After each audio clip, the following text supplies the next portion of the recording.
Here we are, game number 3. Deep breaths. Nobody's dropped. Excellent. Spawning here in the top left corner of the map, currently tied up 1-1 with his opponent. From my insanity, it's gonna be Serral. The top right, as the blue Zerg, it is Fnatic Zanster.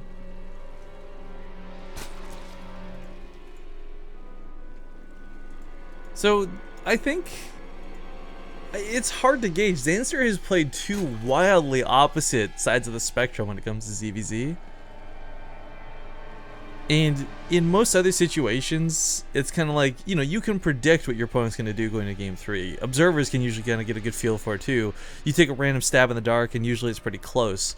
But because he's played so incredibly different, I couldn't tell you what he has planned here for merry-go-round. And that's a huge strength coming into this, because for Serral, I mean, granted, both players are both equally on the defensive and the offense. They want to win. They don't want to get knocked out. This is the last best qualifier they can try and go through before the wildcard qualifier. It's such a tough decision to make. You know, does he play gasless again and just hope that his scouting information improves this time? I think so, really. It is a good style. There are some things, of course, that you can be caught off by surprise, and that's exactly what happened. But he's gonna know now not to just trust those two lings and only those two lings. You know, send a ling out to the front, get that immediate knowledge, because I think if he does scout that as soon as he, like, the roaches pop or whatever, he gets a spine crawler down.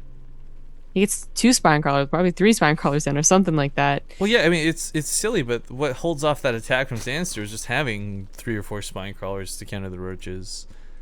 So yeah, and otherwise it's a very good, you know, build that gets you a really good economy. That's another bad map though for you know, getting that wall up as immediate as you can. But you know, he has gotten walls up. We've seen he puts the creepers down, he gets them up, but it's always eventually. It's not during a time where they would be able to be a wall in time for like a, you know, a 515 Baneling attack, and that's, you know, that's kind of when you want it. You know, the other side of the spectrum too, Serral, I think, could have also just turned on the aggression, put that Dow to full, maybe goes for like some sort of crazy all on himself. Like, it's weird. Like, I look at this and without even knowing anything, like if I didn't know anything about StarCraft 2 and I come into this and I see these games, I think Zanster's going to be like the offender and Serral's going to be the defender every single time, especially with the way the games have gone. But a role reversal may be in order depending on how Serral wants to play this out. I think Zanster is going to have a lot more, I want to say fun, but I mean, I think he's going to have a lot more productive games by being the aggressor this time. The Swarm Host like his game. Moxie. Oh, there we go. So it's another response that I was talking about to that gasless style, was getting a very fast third. Yeah, because the problem is when you play gasless, again, it is that sort of more defensive style. Queens aren't going to be pushing across the map anytime soon, unless you're Sanae, but that's a whole nother can of worms. We saw him do a lot of that during that Master's Cup cast with Zeph, where he was just doing this like +1 roach timing, where he would uproot a spine crawler, root it on his opponent's creep, and bring queens with it. But outside of that, you don't see a lot of creep pushes, or queen pushes, rather. That's pretty awesome. It was awesome. He won the entire tournament doing that same build every single time. Serral didn't wait till 5 minutes to get double gas. He got 1 gas a little bit earlier, but of course later than Zanster's. And I'm wondering when exactly he threw it down, if it was when he scouted the third, or what? And like, what is he going to try and do with it?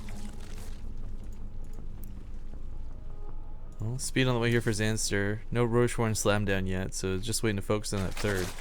It's kind of scary too, because this is the exact sort of build that once upon a time, you know, when it was Muta versus Muta, you don't go for this third like this. It's unprotected. Lings will take it down. Mutas will knock it down. There'll be a lot of aggression back and forth, but instead we got this more, the more passive play out of both for the time being, which for Serral I'm not surprised about, but for Zanster just looks strange.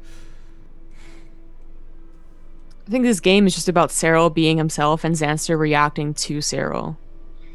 Or the series, rather, because the first time he was playing himself and that didn't work out.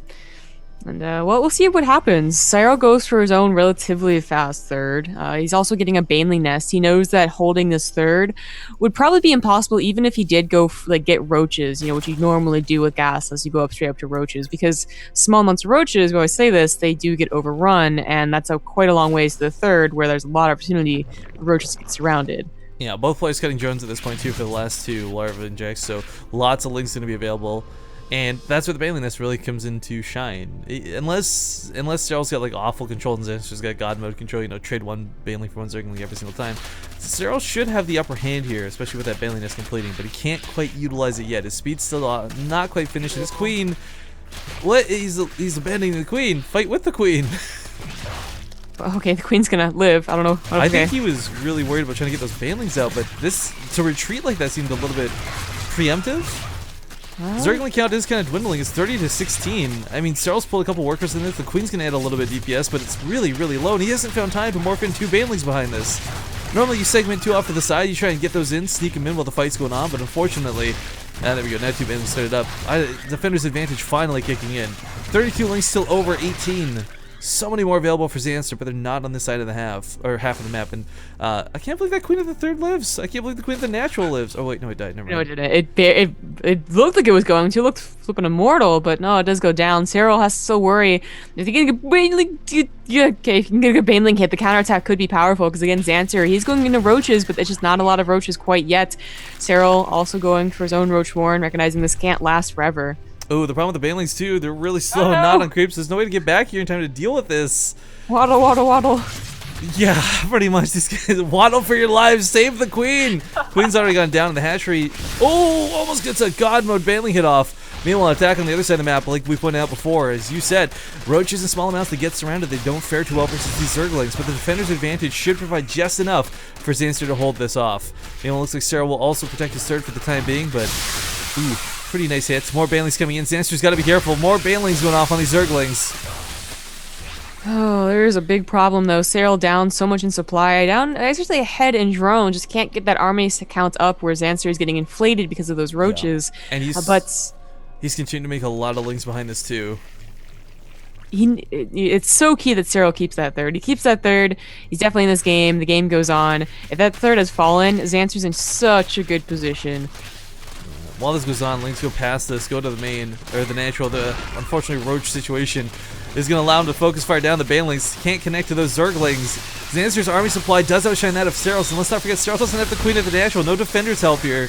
He's losing injects off of this too, and Zanster with this aggression is looking perhaps a little too strong for Serral to deal with. Oh, it looks like it. Zanster just really, it's a complete 180. Like, Serral has to be a little surprised by how aggressive it is. He looks like maybe he's thinking, okay, maybe some bling attacks, but then we'll calm down.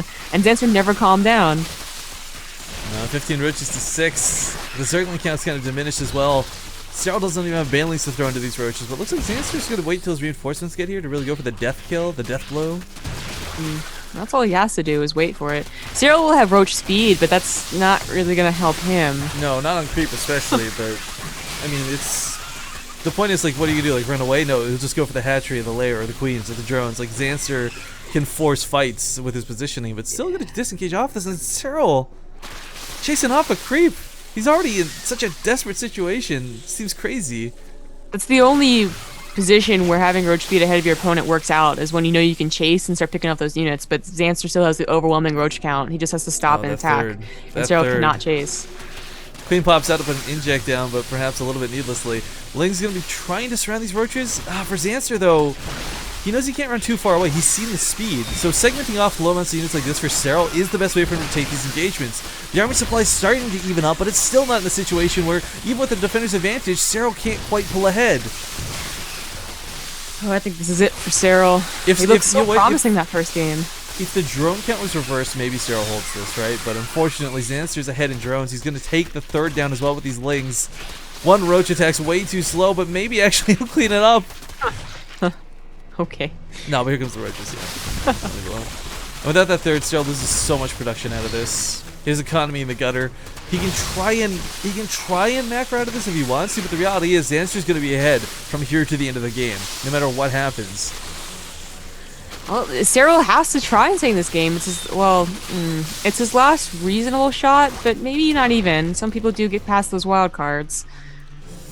Yeah, the wild card's going to be really rough. It's the toughest, I think, of all the qualifiers, because it opens the doors to so many more people, but yeah. Unfortunately, Zanster now does have his own speed. He's not limited in any way. Upgrades are even, but the army supply heavily in the favor of our blue Zerg player over our red Zerg player, Serral. Look like he's pushing back. If he keeps enough of these lings alive, they will be cannon fodder, which will be nice. But I just feel like the army supply is a little too... Yeah. I mean, Roach Wars all come down to numbers. GG. Oh, I'm really sad to see Serral go after that first game, but Zanster definitely earned that victory. Ladies and gentlemen, 2-1 in the end. And he'll move on to the brackets.